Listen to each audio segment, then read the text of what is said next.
제가 약속을 했기 때문에 오늘의 영상 제목 저는 팔았습니다.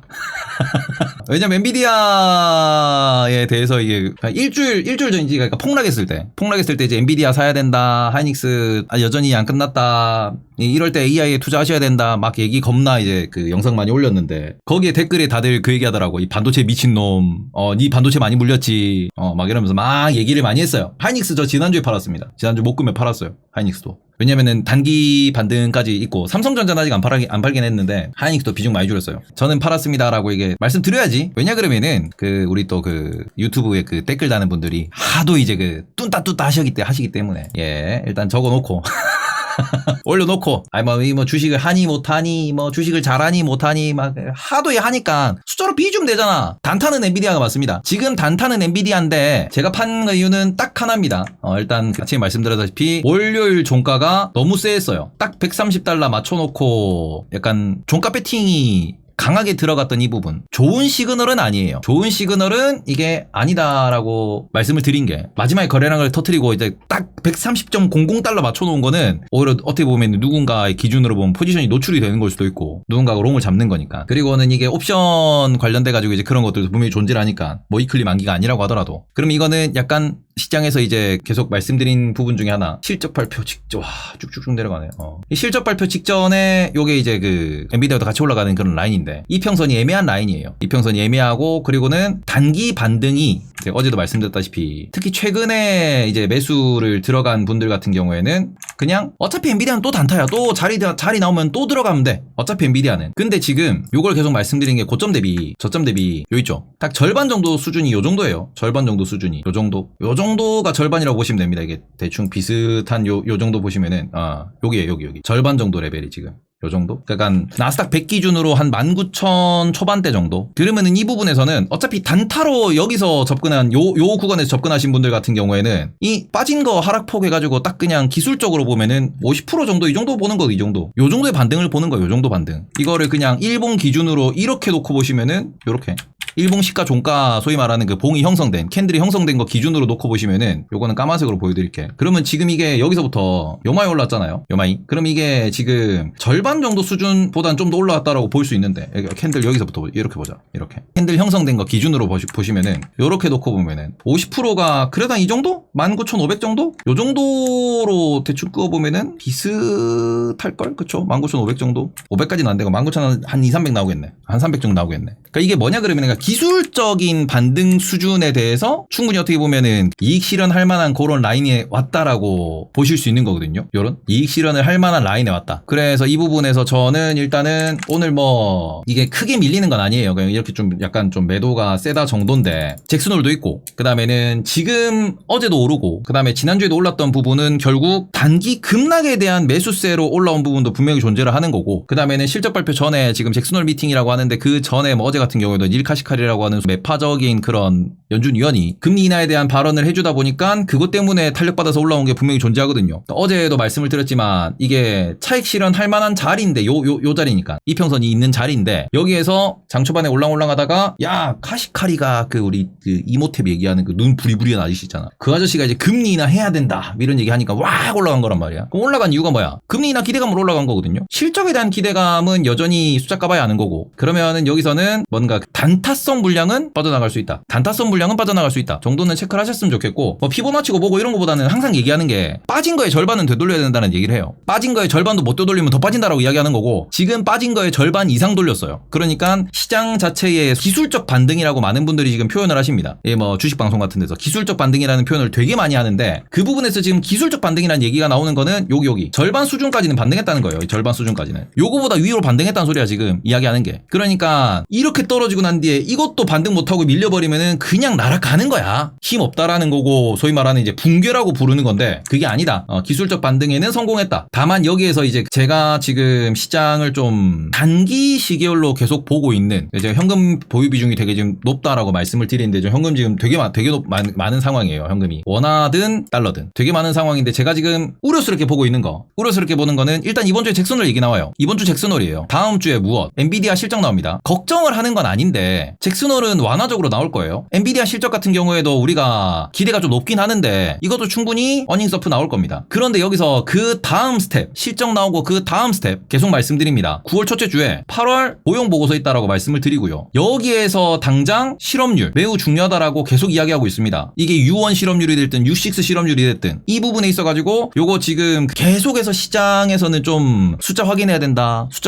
이런 얘기 나오고 있어요. 그래서 요 부분은 시장에는 분명히 수급, 거래량, 거래대금 기준으로 영향을 미칠 수밖에 없습니다. 8월 고용보고서 발표 전까지는. 근데 그러고 난 뒤에 바로 연이어서 나오는 건 뭐냐 그러면은 또 있는 게 그것도 있어요. 대선 토론도 있어요, 지금. 대선 토론 있고, 그러고는 이 부분에 있어가지고 뭐 그 3분기 실적 전에 계속 모여있는 게 9월 FOMC 있다. 그리고는 한국 기준으로는 한국은 9월 FOMC가 언제? 추석 연휴예요. 작년도, 재작년도 추석 전후로 주식장에 있는 뉴스들 찾아보시면은 특히 국장 같은 경우에도 제가 현금을 많이 보유하고 있는 게 추석 연휴 전에 수급이 별로 안 좋아요. 추석 연휴 전에는 그 수급도 별로 안 좋고 중국의 그 춘절도 같이 겹치고 중국은 일주일씩 쉬어버려요. 수급이 좀 꼬입니다 이때. 그리고는 여기에 지금 9월 들어가서 9월에 나오는 게 고용보고서 이후에 나오는 거 중요한 게 좀 많이 나와서 정리를 쭉 해서 말씀드리면은 9월에 FOMC 있는 그 주간 끝에 9월 선언 만기 있습니다. 9월 선언 만기. 그리고는 또 하나 있는 게 뭐냐 그러면은 지금 이번에는 좀 더 시장에서 걱정하는 포인트가 여기도 있는데 지금 9월 달에 실적 발표 기간 전에는 그러니까 실적 발표 그러니까 미국장이 어떻게 돌아가냐 그러면은 실적 발표 기간이 있고요. 그리고 또 실적 발표 기간이 있잖아요. 요 사이에 자사주 매입을 할 수 있는 기간이 있고요. 실적 발표 기간 동안은 자사주 매입이 금지됩니다. 요거에 대해서 지금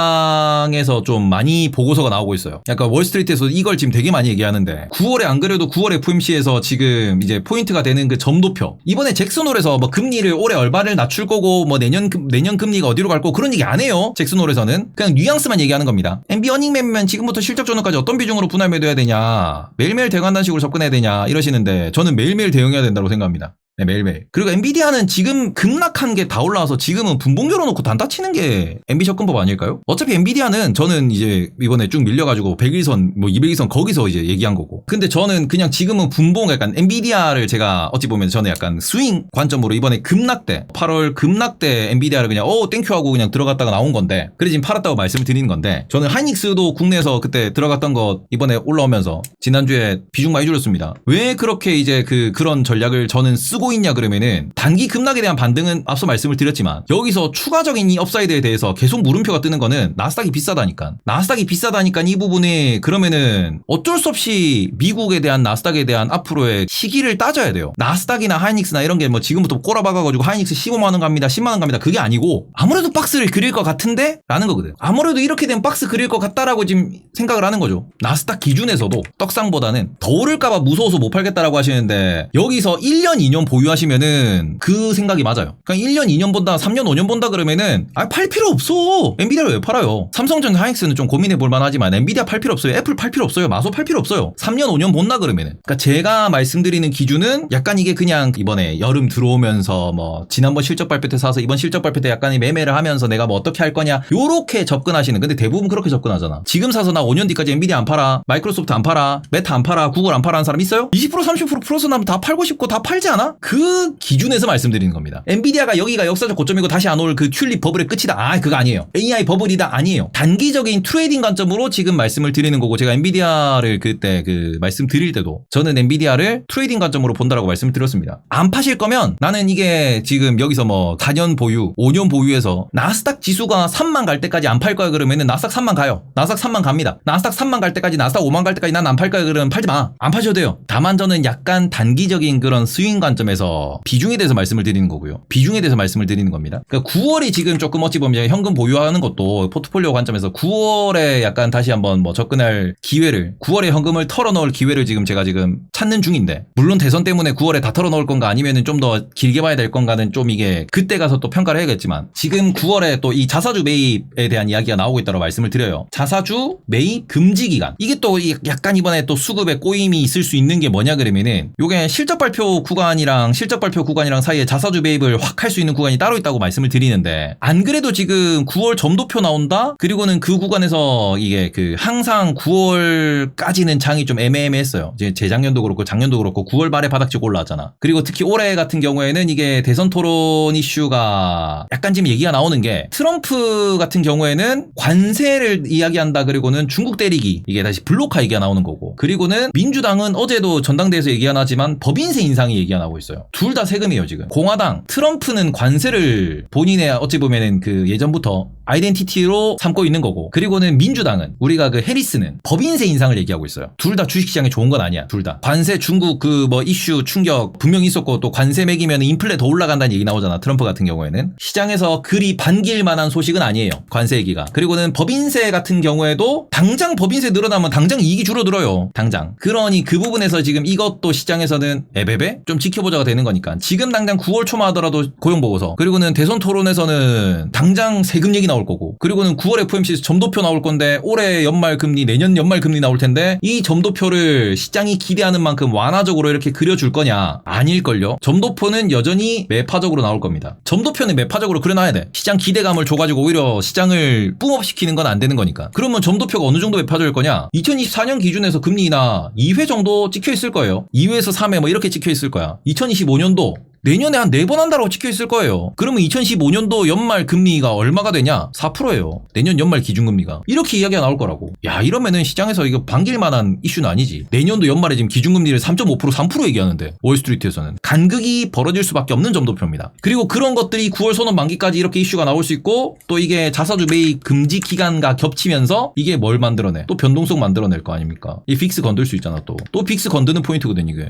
그러니 이 부분이 어찌 보면은 지금 제가 좀 우려하는, 그러니까 엔비디아 실적까지는 걱정 안 해요. 잭슨홀 미팅도 그냥 스무스하게 넘어갈 수 있어. 오히려 걱정하는 거는 이런 부분의 폭풍이 어떻게 갈 거냐고, 또 이게 재무부도 고려를 해야 되긴 하는데, 재무부에서 채권 발행하는 계획이 있어요. 아직까지는 바이든 정권이고, 아직까지는 재무부가 채권 발행 가지고 시장을 흔들 수 있어요. 아직까지는. 근데 저는 재무부의 채권 발행 계획 역시도 지금 3분기 채권 발행 얘기 나오고, 또 4분기 채권 발행 얘기도 나올 겁니다. 10월, 11월, 12월. 근데 이게 지금 4분기에 채권 발행 계획, 그리고 바이든 대통령이 12월까지는 대통령이에요. 바이든 대통령이 12월까지는 대통령이고, 지금 4분기에 채권 발행 어떻게 할 거냐, 단기채 장기채 어떻게 발행할 거냐, 이것도 역시 요렇게 세 가지 묶어가지고 요게 변동성을 만들 수 있는 큰 요소입니다. 요거. 그래서 저는 당장 9월에 소화해야 될 만한 이벤트가 너무 굵은 게 많아서, 대선 토론도 변동성을 만들어낼 수 있겠지만, 저는 그래서 지금 밸류가 싼 것도 아니고, 그리고는 급락에 대한 반등은 다 왔고, 현금을 탁 털어 넣는다라는 시기로 생각한다 그러면은, 좀 내가 배팅을 좀 할 만한 시기다라고 생각을 하면은, 지금보다는 오히려 우리나라 기준 추석 전후 9월 셋째 주, 9월 넷째 주 그때를 좀 보시면서 매일매일 트레이딩 하시든 아니면은 중장기 투자하시고 초장기 투자하시는 분들은 이런 거 신경 안 쓰셔도 되는데, 오히려 내가 지금 월급을 받았는데 현금이 좀 있는데, 그래서 내가 언제 다시 현금 비중을 확 줄이냐라고 하면은, 저는 요런 포인트를 잡고 가시는 게 어떨까. 그래서 9월 달이 중요하다 말씀을 좀 드렸는데, 일단 한번 이거 확실히 정리는 해야 될 것 같아서, 그래서 다시 한번 말씀드립니다. 엔비디아 팔았습니다. 엔비디아 팔았습니다. 저는 이런 거 보고 현금을 최대한 현금을 계속해서 지금 어찌 보면은 현금을 좀 많이 총알을 많이 만들어 놓기 위해서, 저는 지금부터는 그냥 배팅하고 이렇게 비싼데 사자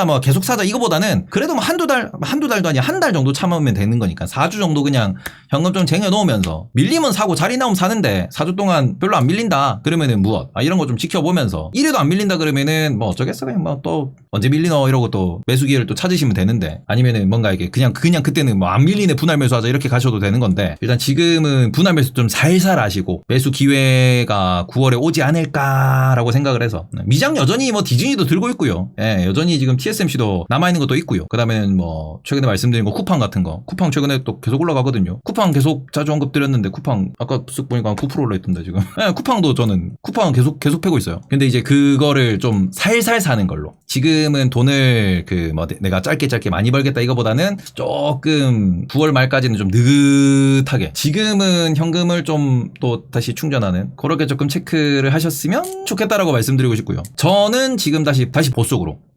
말씀드립니다. 그러면 엔비디아가 어닝서프가 크레이지급으로 나와서, 어닝서프가 나왔는데 시장에서 야 엔비디아 그냥 미쳤어, 엔비디아 그냥 야 150 가 이런 느낌이면은 이런 거 다 무시하고 그냥 날아가는 거겠지. 가자! 대만꿀! 이러면서 가자 나올 수 있는데 기회는 또 오잖아. 저 TLT 다 이번에 4% 밑으로 내려오면서 TLT 다 잘랐는데요. 10년물 4% 밑으로 내려올 때 TLT 다 익절했어요. 지금은 현금이 되게 많아요. 지금 현금 되게 많아요. 그래서 이거는 지금 엔비디아에 대해서 어닝서프를 어마어마하게 크게 이제 기대를 안 하는 것도 시장에서 계속 이제 눈높이를 올리는데 지금은 많이 못 올려요. 작년처럼. 이미 엔비디아 실적에 대한 기대값이 너무 높기 때문에 지금 최근에 실적 예상 보고서, 프리뷰 보고서가 이게 막 나와요. 근데 보시면은 그 전에 썼던 보고서 대비 5% 10%밖에 못 올리더라고. 미국 월스트리트에서도. 왜냐면 워낙 지금 영업이익도 높게 설정해 놓고 매출 증가율도 높게 설정해 놓고 이러니까 야, 이 엔비디아가 도대체 뭐 얼마나 벌 수 있을까 뭐 이런 느낌으로 접근하고 있는 중이라서 그런 거는 조금 보셨으면 좋겠고, 요것도 저는 중요하다고 말씀드리고 싶은데 현금이 계좌에 좀 있어야 시장을 좀 더 위아래도 다 볼 수 있고 좀 더 느긋하게 볼 수 있어요. 내 계좌에 현금이 좀 많이 있어요. 그러니까 내가 계좌에 그 현금이 좀 많이 있으신 분들, 현금 비중을 좀 이렇게 꾸준히 뭐 20-30%씩이라도 가져가시는 분들, 그런 분들 같은 경우에는 매매를 되게 설렁설렁 하는데도 수익이 좀 꾸준한 이유가 마음의 여유가 생겨요. 마음의 여유가. 올라가도 막 좀 기다렸다 더 사지 뭐 이렇게 되고, 좀 밀리면은 뭐 사지 뭐부터 사지 이런 고민이 가능한데 돈이 없으면은 떨어지면 내 주식 날아간다 이러고 올라가면은 막 더 사고 싶어도 내 거 다 물려있고 이러니까 사야 되는데 못 사겠다 이러면서 막 더 무리해서 매수 누르고 더 고점에서 막 흥분해서 매수 누르고, 밀리면 또 돈 없고 막 날아가고 계속 마이너스 나고 내 전재산이 날아가니까 저점에서 손절 나가고 이렇게 되는 거거든. 항상 현금 비중 말씀드리는 게, 현금 비중 있어야 좀 더 냉정하게 대응이 된다라는 거, 그거 조금 고민도 많이 해보셨으면 좋겠고, 저는 이런 관점에서 이번에 급락 나왔을 때는 또 이렇게 좀 지르긴 했는데 이번에 급락 나와서 질렀던 건 다 정리, 이렇게 되면은 거의 다 정리됐습니다. 또 그렇게 보시면 좋을 것 같아요. 기술적 반등이라고 하는 부분은 시장에서 이제 충분히 이 정도 반등했으면 됐어 느낌이기 때문에, 그래서 힘이 좀 없다 이렇게 체크를 하면서 시장을 바라보셨으면 좋겠습니다.